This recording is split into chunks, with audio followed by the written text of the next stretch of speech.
We'll start with the roll call. Ms. Murphy. Robin Murphy, present. Pam Henry, present. Zachary Epps, present. Jennifer Lowman, I'm present, and I believe we have one board member on Zoom. Mia Blitzstein, present. Thank you. Do I have a motion to approve the minutes from the January 30th meeting? So moved. Second. Okay. Thank you. All in favor? Aye. Aye. So, next up is old business. I think we have 8 policies under old business, so I'm going to turn it over to you folks down there to lead us through them all. Yep, 608 is first, bank accounts, no changes since last month. This is just a routine review. Policy up for just routine review. Do any of the board members have any questions? Is Blitzstein anything? Any community members, either in person or online? No, thank you. I'm good. Yeah, I don't have any questions. Okay. Thank you. All right, 615 payroll deductions, same thing, routine review of this policy. No changes since last month. Any board members, questions, comments? You in from the public, either in person or online? No hands. And that looks good. Policy 617 is next, petty cash, same thing, routine review in the 600 series.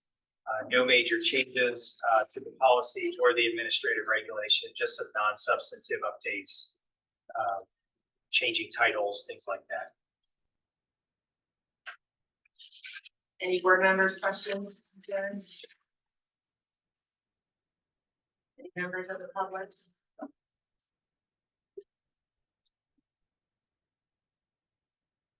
All right, I think we're good to move on.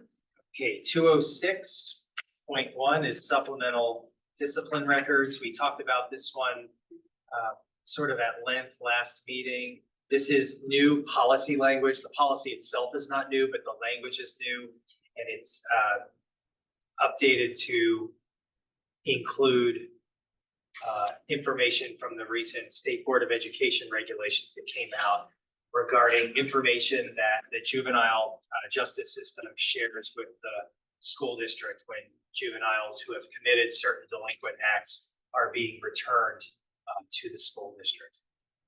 And there's provisions built into the policy to make sure that that information that does get shared is only used for appropriate purposes to help facilitate the students' return to school and their program at school, and not to be used for other purposes.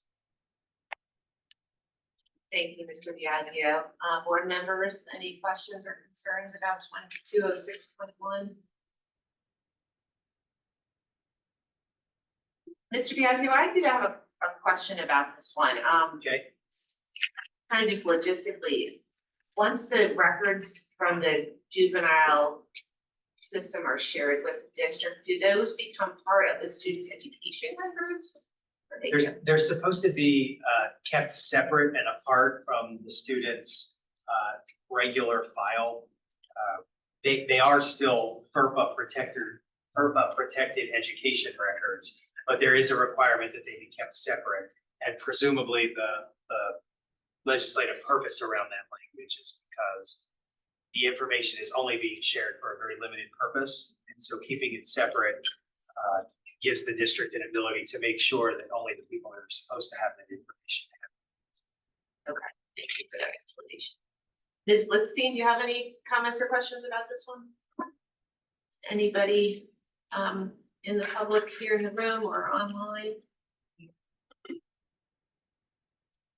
Yep. No. Okay, thank you. We're ready to move on. 816 was, I recall, there were just a couple minor changes. These were PSBA recommendations just based on their routine review of the policy. So just confirming, yeah, but very minor updates that we discussed last month. Nothing has changed since the board meeting. Any board members?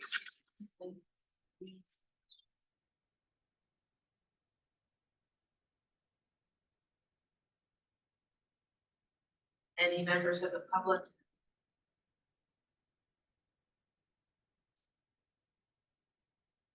Mr. Piazzi, was this one the one that Mr. Schultz, was this policy the one that he asked about recently in a email regarding the use of AI? He had asked, board members have asked over, Mr. Cohen had asked last year. There's been ongoing questions about whether the district would benefit from an AI policy.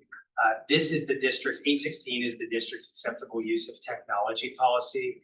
And as I think I shared in that email response, this policy is very comprehensive and broad in scope. So if there is misuse of technology, including with AI technology, this is the policy that would cover that.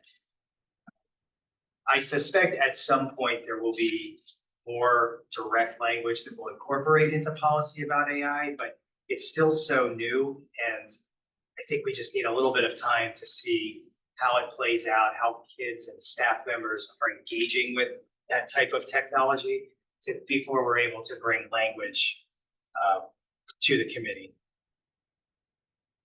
Thank you, Mr. Gazzi. Yeah, that approach makes sense. Seems to change on an hourly basis. That's right. Any members of the public comments about this one? Okay, thank you. So policy 255 is educational opportunity for military children. This is a new policy based on a new state law amendment to the school code that basically requires the district to support military families who move around a lot due to deployment and redeployment. And there are requirements in the policy about relaxing some of the enrollment requirements and then supporting the students once they're enrolled to come up with graduation plans and things like that. So the policy really just tracks the state law. There's not too much real discretion in this policy. This is more of a compliance policy. Any questions? Any questions from the public?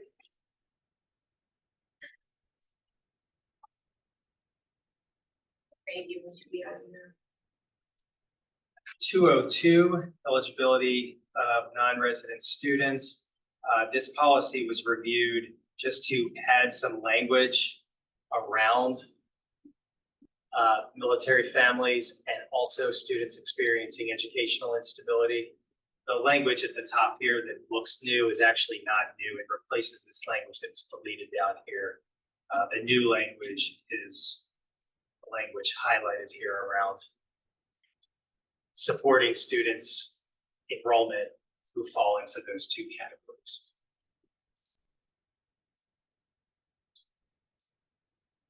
And at some point in time in the near future, the board will likely be seeing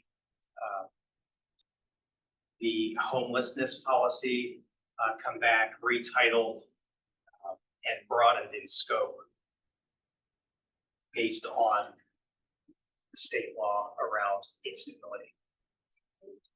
What used to be considered a policy really on just students experiencing homelessness now encompasses foster care students, active military families, and the term instability has been sort of defined and codified in state law. So we'll likely be bringing that policy back sometime in the next fiscal year.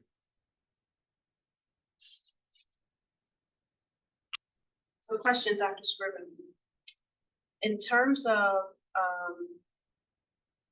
students that eligibility, what do we do from a district perspective to ensure that when we get a complaint, for example, that there's a student that does not really reside in the district but going to the school? I know what we used to do. I'm just trying to see if has anything changed in that. And let me give you some context to why I'm asking the question too, because I still get calls and texts about kids who are seemingly, don't live in the district. However, what I will always qualify with that is nobody has ever been able to give me a name or, and that's all them to get into contact with the district, but that still is a perception that we have lots of kids in the district that don't live here. So I believe Ms. King is online. Those referrals go directly to her office. And I'm gonna just ask her if she can walk us through the process that they take to actually conduct the investigation. Okay, good evening, everyone. So typically we will get the referral, whether it's from someone in the community or from someone from within our school buildings. We look into the case using our internal resources first. We check with apartment complexes if that applies. We check to make sure that the property records are accurate for that particular student. I know our burden of proof has changed and we need to, in order to disenroll, we have to know where the student is actually residing. If they are not residing in Cheltenham Township, which at times can be very challenging. When we get the referrals, the idea is that they don't live here, but we don't necessarily know where exactly they are residing. So in circumstances where we have an address that's outside of the district, we will utilize a surveillance company to conduct the surveillance outside of the district. And then we utilize our home and school visitors to look at the address within the district. So we have as much evidence as possible because if a parent disputes it, we have to take it to a hearing and we need as concrete information as we possibly can so that we don't waste our resources when we get to the hearing process. Thank you. Thank you, Ms. Key. Any other questions or comments from board members? There's not the public. Thank you, Mr. Bianzio. Sure. And then the final item for old business is 006, the meetings policy. If I recall correctly, there were just some changes to voting procedures and the number of votes that you need for certain types of approvals. PSBA is constantly kind of scouring the school code and they come up with recommendations and try to classify these categories of votes into meaningful categories. So there's just some things that moved around. These are not things that come up very frequently, but we are bringing those forward for consideration.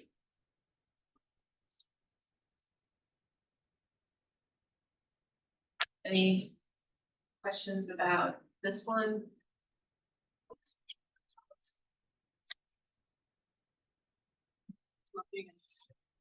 Yes, no more questions. All right, thank you, Mr. Bianzio. Sure. So all the policies under old business will go up for adoption on April 9th. Great, thank you. Now, under new business, the first item is 200, enrollment of students. This policy came up. It was also a policy we needed to amend based on the adoption of policy 255 on the educational opportunity for military children. So as I noted, there's some requirements to be flexible with enrollment requirements. So we updated the enrollment policy to add language here about the enrollment process for military children. That was the major change to the policy, and the administrative regulation remained largely unchanged. But outlined in this regulation, just as a point of information, is the information that parents are required to submit when they enroll their children. And if there's a question, to Ms. Henry's question on the last policy, if there's a question about proof of residency and what sort of the acceptable documents are, we generally will point families to this policy and regulation to give them an idea of what documents the district can accept to establish residency in the township. Thank you, Mr. Diazio. Does anyone have, any board members have any questions or comments about, policy 200 and AR?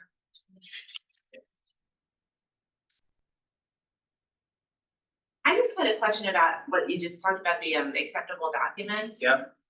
Do those have to be hard copies, or can parents present electronic copies of those?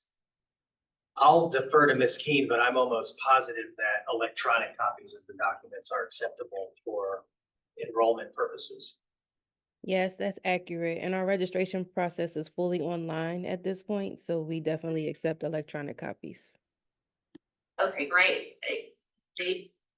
No, would that be something we want to just note in the policy? We could add a note Okay. about that. Yeah, sure. I'll make a note to add that. Thank you. Thank you for that.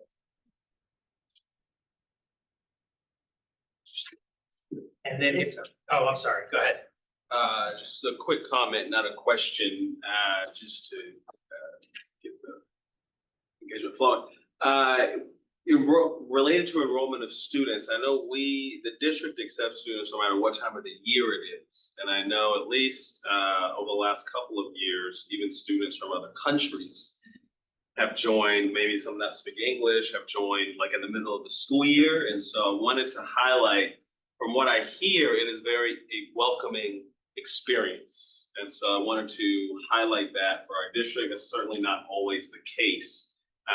But it's even, I have 8-year-olds, they even know ahead of time when a student is coming, or sometimes if they speak English or they don't speak English. So it's like, if the students know what's happening, then you know everybody's on the same page, and that, you know, our processes are being followed to ensure that it's a welcoming experience for them. So I wanted to highlight that, especially because we have Ms. Keen and some other folks present. Thanks. Thank you, Mr. Epps.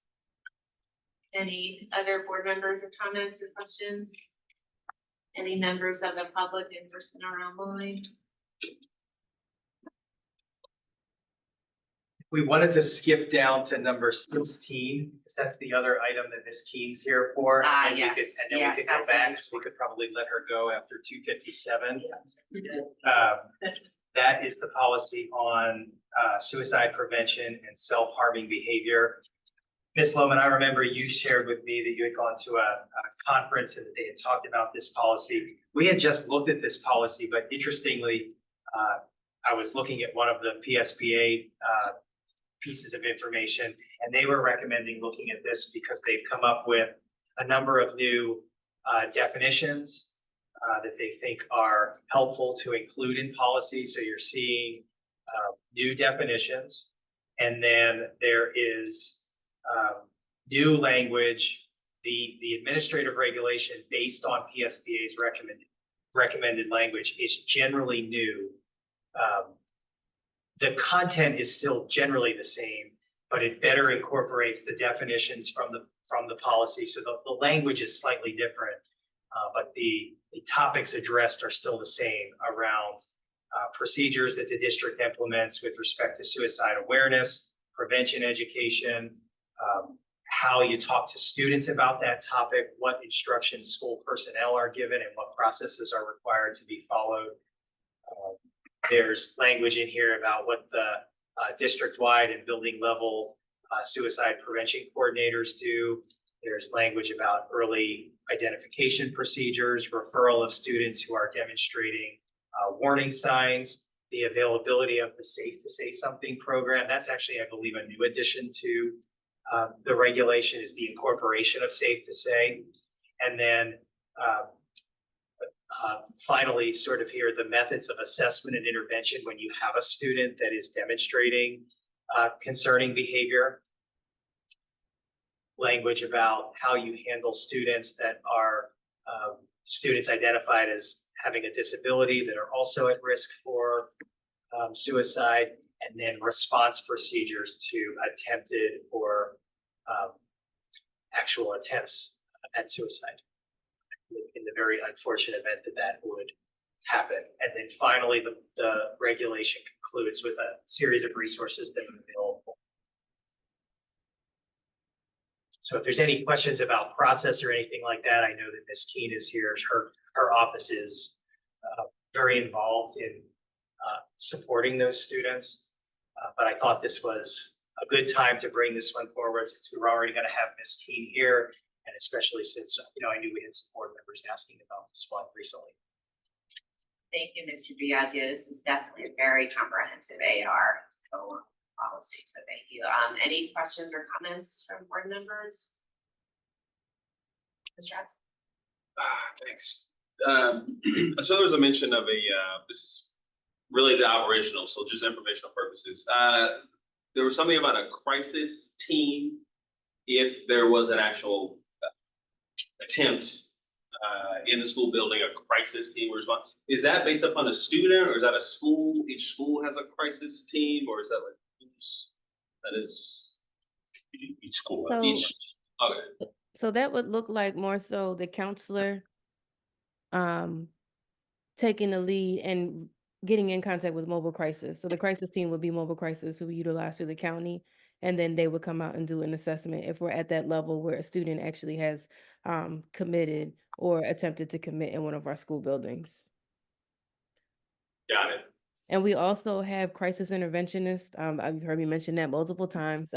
In our secondary and elementary schools, we have a crisis interventionist who will also be called in those type of situations, who would get to the school faster than mobile crisis would to just do the initial assessment.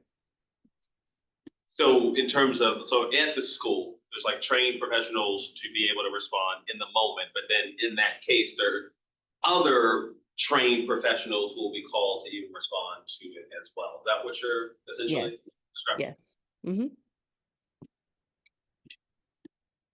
Thank you for that question, Mr. Epps, and for that explanation. Any other board member questions? Oh, I saw Ms. Lipstein. Do you have your hand raised before? I did put my hand up briefly and then I was sort of rethinking it. But I'll just say a little something. This topic personally is really a big one for me. And when we first gave one of my children a phone, there was an incident with another student, and I was really, he had like just gotten the phone. I was very concerned. I called somebody at school to try to reach out to this family, and the school really helped. It was EP at the time. And so I just want to mention this isn't really our policy, but that we're here to help our families. And so I want parents to know and families to know that if there's a situation going on outside of school that somebody finds out about, that you're checking your kids' phones, as I hope people are, that I hope that you will reach out to communicate with us, because we're here. Clearly, we've got support ready. So thank you for having this. Thank you, Ms. Lipstein. Thank you for that comment.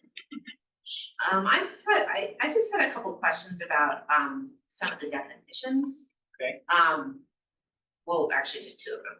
The individual management plan and the safety plan. How are those different?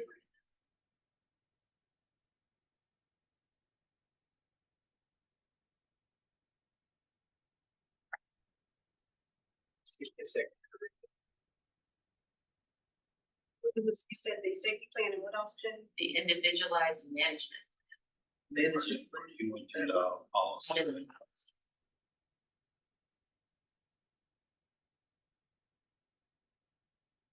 So it seems to me that the safety plan is a plan that is developed after the student has an incident.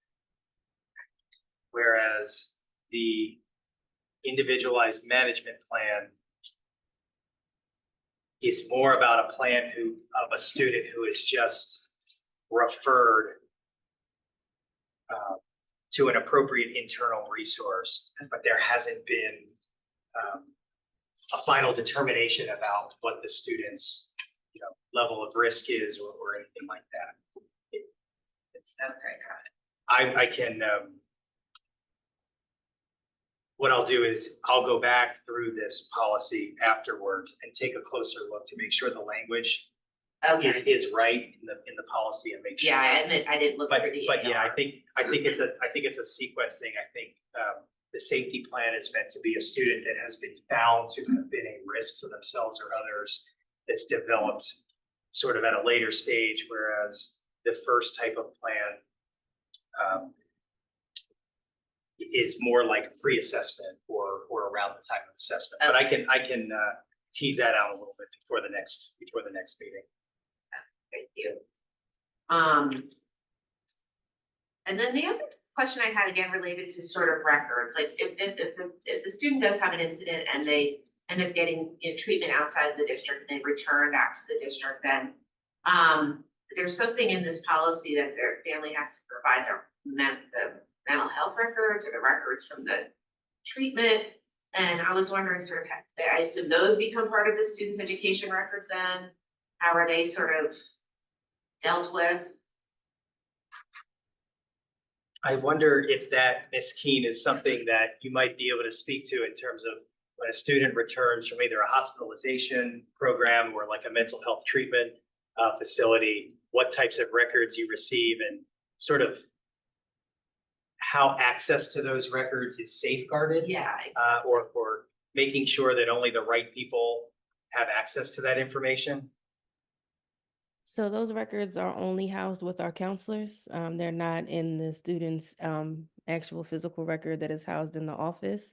And what we're asking for is just what the treatment plan is, what recommendations the hospital made. Sometimes it might result in us needing to do a 504 plan. So if there are particular accommodations, that will all be listed on that discharge paperwork. So we're asking for it just so we can program effectively for the student when they return to the building.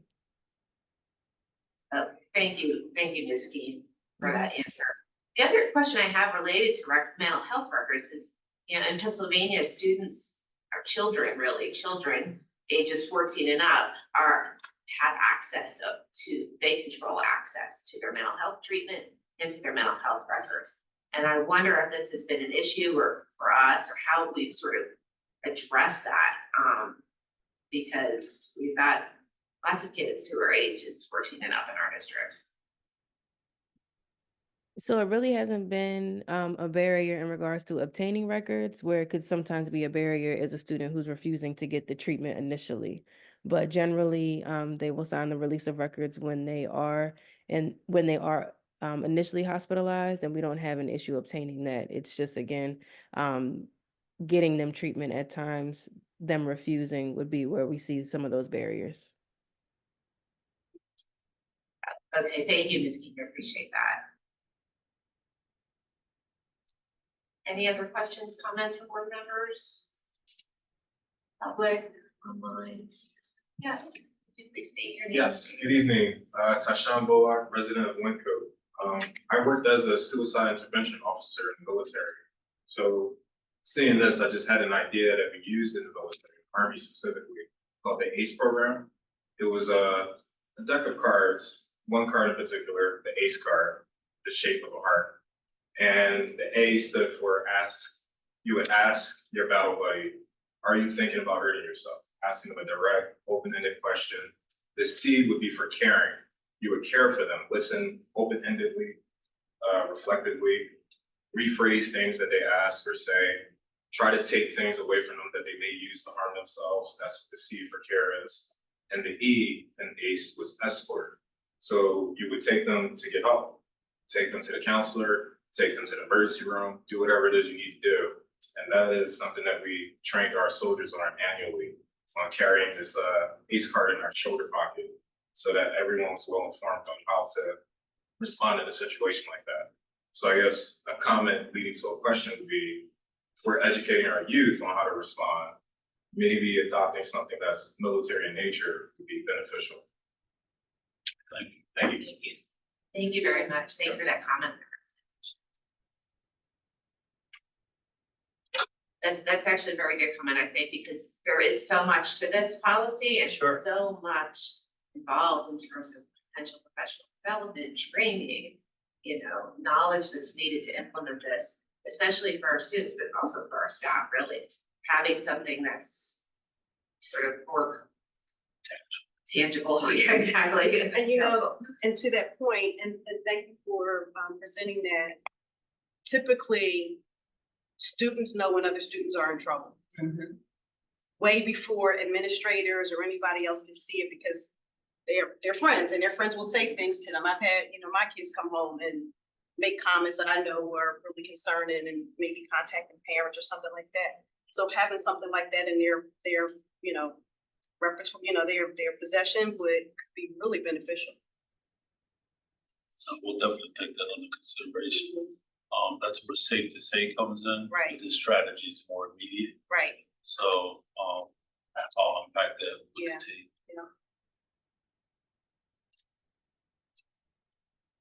Anything else on this one? Good, thank you. It's probably, Dr. Scriven, it's probably okay if you want to let Ms. Keen go. I think we're, Oh, yeah, that's fine. yeah. Thank you, Ms. Keen. Thank you, Ms. Keen. Thank you. Have a good night. You too. Good night. Thanks. All right, so we can move on. We can go back up to number 12, graduation requirements. Graduation requirements policy was also brought under review as a result of the educational opportunity for military children, because there is just a general requirement that students experiencing educational instability or students that are moving around because of deployment or redeployment have supports available at the school to help them come up with a plan and a path towards graduation.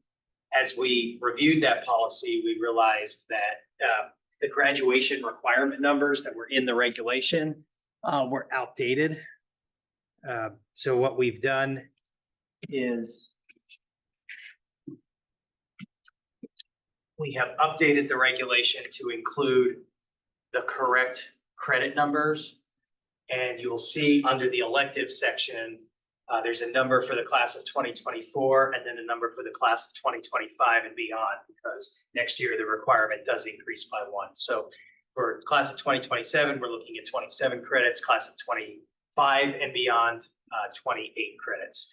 And I think these credit requirements changed, as I understand, internally, in part when the high school converted to a block scheduling that required some updating of these numbers. So Ms. Collins in the Office of Education, Mr. DeAndrea at the high school have sort of collaborated and confirmed that all of the messaging that's going out around graduation requirements is the numbers that you're seeing in this AR.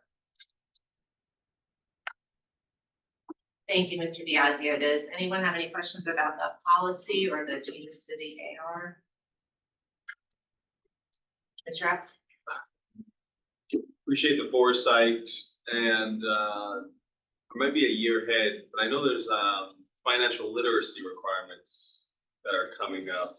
Is that, if I'm a year ahead, we could just do it next year? I guess that might be something we want to consider. Yeah, we will take a look. I imagine that is built in here I was somewhere, wondering, but because it was it just in electives possibly somehow? Yeah, it could Just be. I didn't see it explicit, so I just wondering. I will make sure that we have that answer before this goes to a final adoption. That's a good point. Yeah, to tack onto that, the other one is the government course that's now required. And that's in the social Oh, I studies. see. See that? Oh, include- sorry. Yep, so that Yeah. one is there, yep.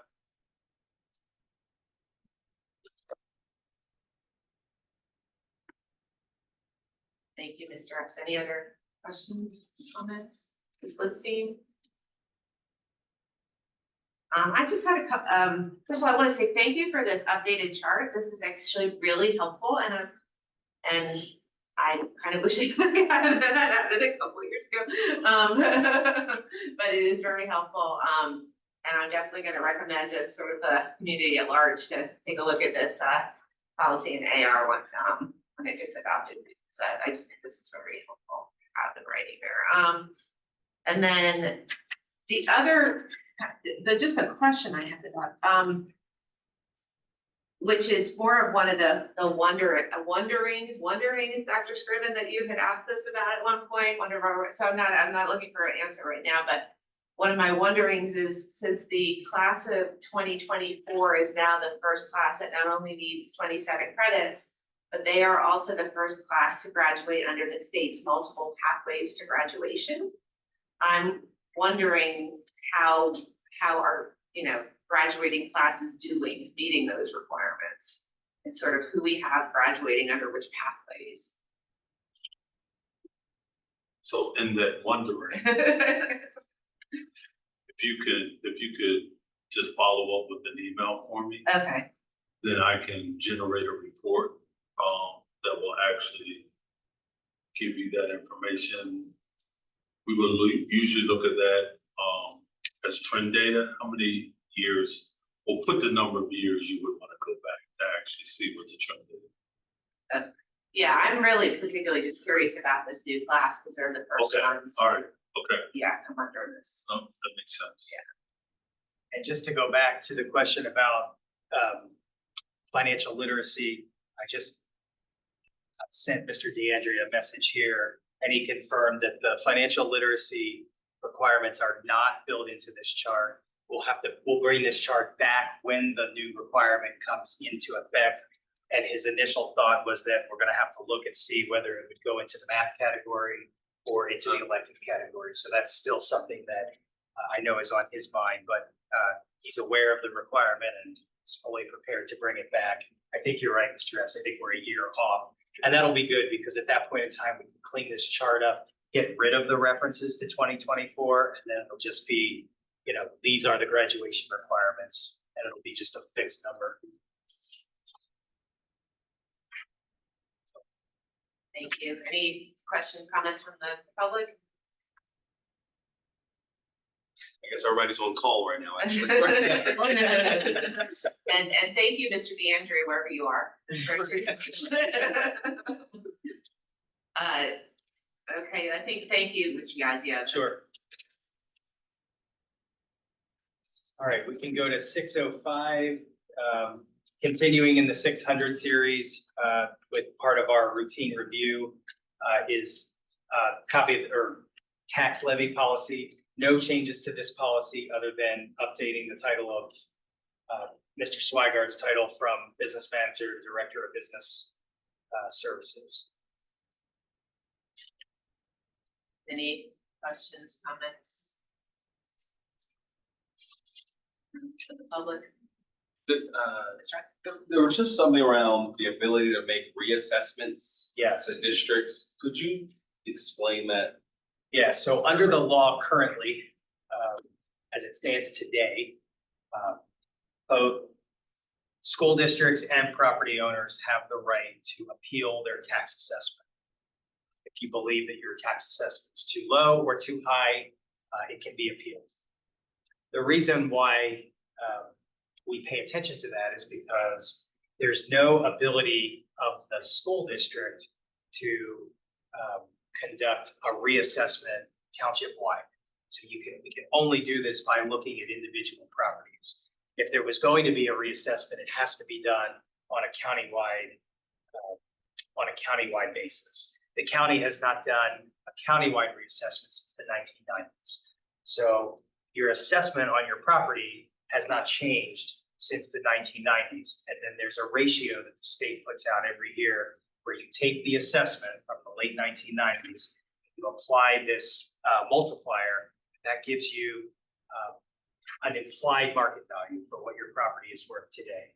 If that number is too high or too low, either party can file a tax assessment appeal, and then those tax assessment appeals get litigated. They generally get resolved via a settlement agreement. The ability of public entities to initiate those appeals is always under challenge, and it's under challenge mainly on uniformity grounds, where litigants will try to show that any school district, for that matter, that they were identified in a discriminatory way, either that they were identified because they're a large property owner or they're a commercial taxpayer, and the courts have been, over the last couple of years, tweaking the standard by which you have to consider all properties in your municipality. And you can't, for example, you can't have a policy that says when the school district is deciding whether to take tax assessment appeals, we're only going to look at apartment complexes, or we're only going to look at commercial properties. The court's been clear, you have to look at all properties and apply some sort of non-discriminatory criteria to that. So in Cheltenham and in a number of municipalities, we use a monetary threshold. And our threshold essentially says that the appeals that will be considered in Cheltenham are those appeals where we believe, based on our initial assessment, a property is under assessed to a degree that if we're successful in our appeal, the appeal would bring at least $10,000 in additional tax revenue. So if you have a property, whether residential, commercial, single family home, apartment complex, if it's under assessed to the point where we believe that that property owner owes the district at least $10,000 in additional taxes, that's the criteria that we use, which as of this day is still a justifiable procedure. There's a number of cases before the Commonwealth Court and the Supreme Court that are going to consider whether that type of threshold is acceptable or not. So we may see this one back in the future, depending on the outcome of that litigation. There's Trying to something going on. yeah, It's board docs. it's board. I was just going to say, I think we lost. It's board docs. connection. Board docs. And that's monitored by the school district, like even the property that we want to, is that what happened with the towers essentially? So we engage, not necessarily every year, but many years, we engage a consultant that comes in, and Valbridge Property Advisors has been the outside agency we've used for a number of years. They conduct a review of all properties in the township, and they come back with a report to show that based on their preliminary analysis, they give us a list of properties that they believe meet our criteria. We then take those appeals, and then there's a discovery process, and we resolve those appeals. It's rare that there's a trial. Every once in a while, there's a trial. We had one trial last year. I think this year we're on track to have one trial, but many times both parties will get an appraisal. And usually you meet in the middle between both appraisals. Yeah, board docs crashed. Yeah. Motion to it.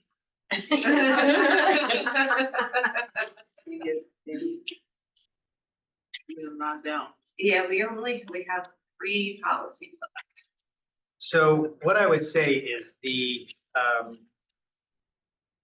looks like we have 618, 623, and then 625 and 828. The last 2 items on the agenda, procurement cards policy and the fraud policy, they're new policies. And the reason that they're on there is Mr. Swigard brought to my attention that PDE is in the midst of conducting its ESSER review. And these are 2 policies that are sort of, the auditors are looking at that they would like to see adopted. Most of this language is covered in other policies. For example, with fraud, we have a policy, I think we call it our whistleblower policy, that addresses this same topic. But the auditors want to see 800 level policy using the same language that PSBA writes that's titled fraud. Same thing around procurement cards. We have a whole policy on procurement, but they want a specific policy just related to procurement cards. So there's nothing new about these processes, but I know that Mr. Swigard would hope that we get these moving, because I know that as we go through that audit, he wants to be able to show that we're making progress for compliance purposes. So if we could at least move those 2 items forward, that would be helpful. Ed, Yes. once those policies are approved, would the other policies that have this same or similar language be updated to remove it since it's in the other policies, or would we keep them in both? We'll go back, and the good thing is we're in the midst of a 600 series review right now, so we can go back and look at those other policies. If the language is contradictory in any way, we'll Right. update it. Okay. It may just be that there needs to be a cross-reference. Right, okay. but we will confirm that the procurement policy is going to be coming back in the near future because the bid thresholds have changed. So it'll be a good opportunity to review look at them. Absolutely. Yep, great question. Oh, wait, this might be coming back here. This screen is back. Meetings. I'm not seeing it. Mia, are you having any luck either? No. No, it's down for me also. Okay. Well, We can certainly defer 618 and 623 if the committee wants to. Is everybody comfortable moving 625 and 828 forward? yeah, I'm okay with that. Yes, that's fine. Yeah, I can't even get, it won't even go there. Yeah. Yeah, it's not, it's, yeah. It's on vacation. Right. Spring break. We're not gonna take It's it spring break. right. Right, exactly. It's like nobody's there, nobody, the button is off now, everybody went on vacation, it was spring break. So thank you, Mr. Biagio, for going through all of those different policies, and we'll reach through, next time around, which actually leads me to that question. Have we picked a date for the next policy committee meeting? 25th, Thursday the 20th, Thursday, April 25th. Okay, I thought that's what we That did Does on. that work for Yeah. everybody? Yeah, that works for me, yeah. And which policies are we holding? 618 and 623, agenda items 14 and 15. You said Thursday, April 25th? Yeah, That changed some stuff. would be okay or no?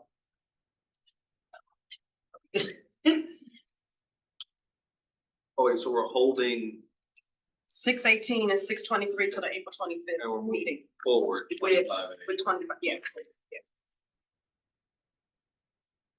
And then that new meeting, Ms. Harding or Ms. Peters, we just need to advertise that. Because we're moving it forward, sorry. Yeah. On the fraud, Yep. 828. If I remember correctly, and I think the board writes it down, so maybe I should ask. But there was a reference at the beginning that it applies to everyone, including board. But then throughout the scenarios, it was very clear how others might commit some of those acts, but not the board. It was like, hey, if it's the superintendent, go straight to the board. If it's employees, go to the superintendent. But if in the case that someone wants to say a board, I don't even know if we would have authority to do any of those things. I think the thought is that the standard applies to board members, Yeah. but from an operational standpoint, We can't even do it. board members don't have Yeah. access to Try to even get, control I'm funds. able to get in. Yeah, I Oh, am too, okay. actually, yeah. Well, then I we wasn't can, sure, maybe, I know the board president sometimes signs off on things that normal members don't, but I wasn't sure if it would even apply to us. It was just the way that it was written at the beginning versus the rest. Mine still isn't working. And I can just it hold might that be question. coming back, so that's. Start with Yes. this. And when I clicked on 828, district-wide safety came up. That's 628, I think, right? Yeah. Hold on, maybe.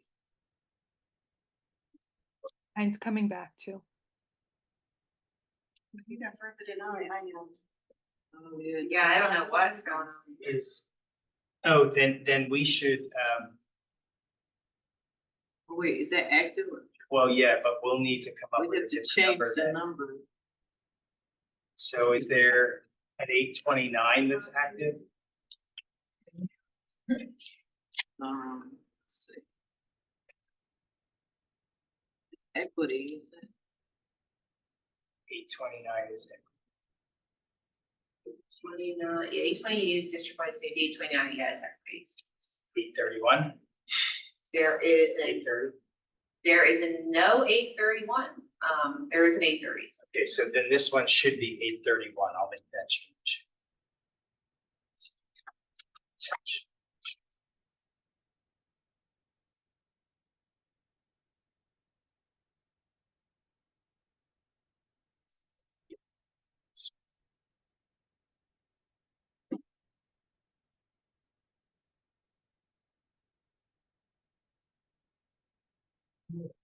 Talking about procurement cards, just points of information. Mr. Swiger and I were talking about those today. There's one procurement card at the district. It's in Mr. Swigard's name. And it's actually needed because, for example, like purchases like on Amazon, they only take a card. Right. So for those types of purchases, that's what the card is used for. And then there are spending limits, as I understand, in the district, in the different departments where there are low level, very, very small purchases. It could be it's under $5,000. You can seek approval to use a card. All of the same procurement procedures apply. The board, still has to approve the purchases, approve payments. The purchases go through the same level of scrutiny. But I thought it might just be helpful to give the board a sense that the use is not widespread of these cards all throughout the district. Again, there's only one card, and it's essentially a central function not being deployed at the individual building Want levels. to change the number now? Yes. 831.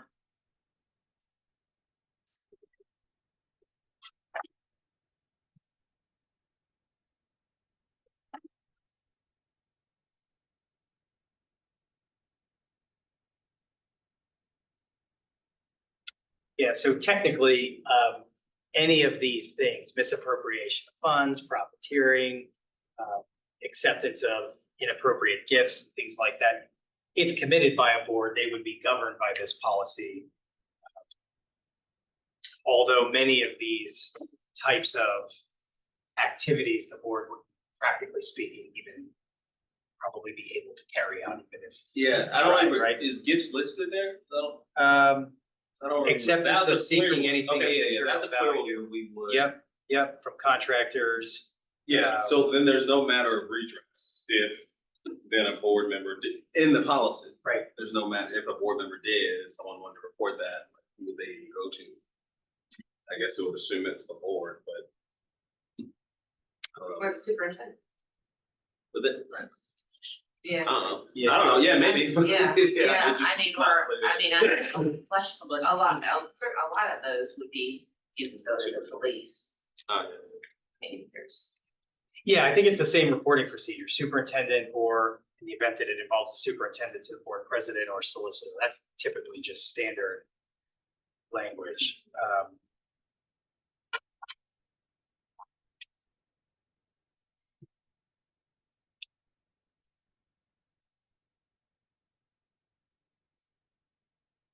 I wonder if, I think, Mr. S, to your point, the authority section talks about employees, volunteers, consultants, vendors. I wonder if in the reporting, it should be any of those individuals that suspect, if a vendor suspects, if a volunteer suspects any of those instances of fraud or financial impropriety, then you should be reporting. It shouldn't just be employees. So I wonder if the committee I would see what you mean. suggest that revision. Yeah. Okay.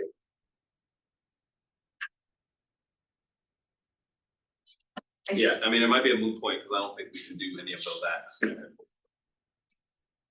We can. Yep. Sorry. No, that's it. I see there's something in the chat. I don't know. Question or? I think it was just me. Oh, sorry. Saying it was Who's- down. Just saying it was also down for me. We can also go back up if we wanted to the procurement cards policy, if you wanted to see that.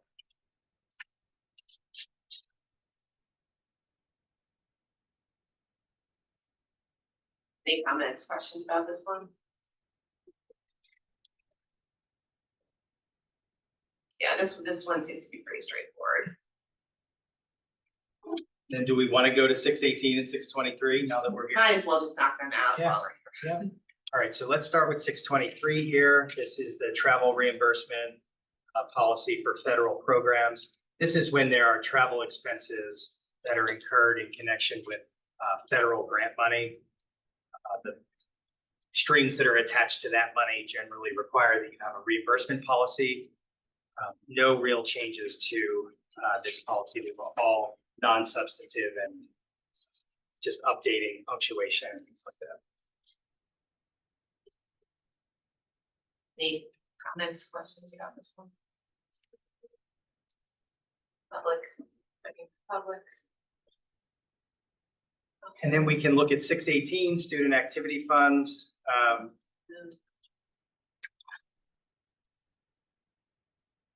This one was up for regular review. Not too many changes to this. So as a general matter, when student activity funds are funds that are raised by student-led groups, and those funds are held in district secured bank accounts, and they're subject to be audited by the district's auditors, just like other district funds are, although the funds themselves belong to the student activity groups that raise those funds. And as part of this policy, there are requirements that students be engaged in the process of raising the funds, and that there be certain checks and balances in effect to make sure that there's proper signatories on the accounts, that proper records are made of disbursements, that the accounts are reconciled periodically. And then there's language in the policy that talks about what happens at the end of the year when activities end. Generally, the money continues for the following year, for the same group the following year.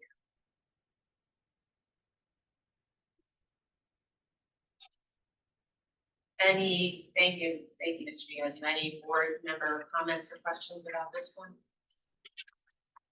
It says on here that it was last revised in November 2017, but I feel like we had a discussion about this before. I think we may have had a discussion when we looked at the student wellness policy.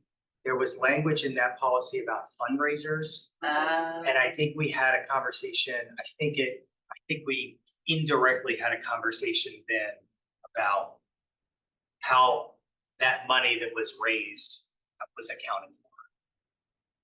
Yeah, I remember that I think that's how conversation. that happened. And actually, I want to say that might have been before the pandemic, because I remember us being in 119 and the question came up about where the money goes and how it's, how And it's I think accounted also it for. actually came up when Mr. Linderman Oh. was filling in. I thought this they, they Yeah, it may have recollection come up that then, he made yeah. some changes or recommended some changes as to how that money was accounted for, what bank account it went into, or so, I don't know, there was some actual non-policy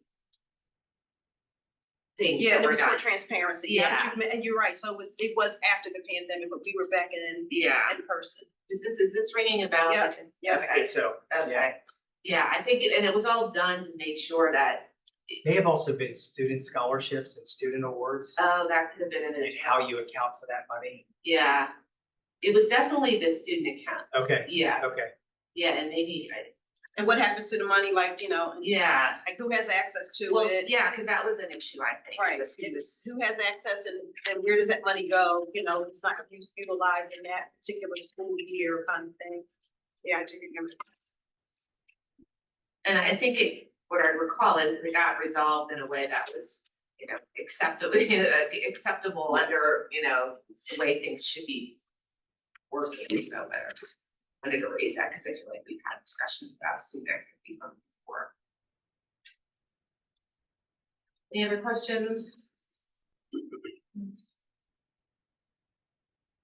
Okay, thank you, Mr. Diazio, appreciate it. So, and it looks like we're good for Thursday, April 25th at 7 p.m. for our next policy committee meeting. And so I am going to ask for a motion to adjourn. So moved. Third, fourth. Thank you very much.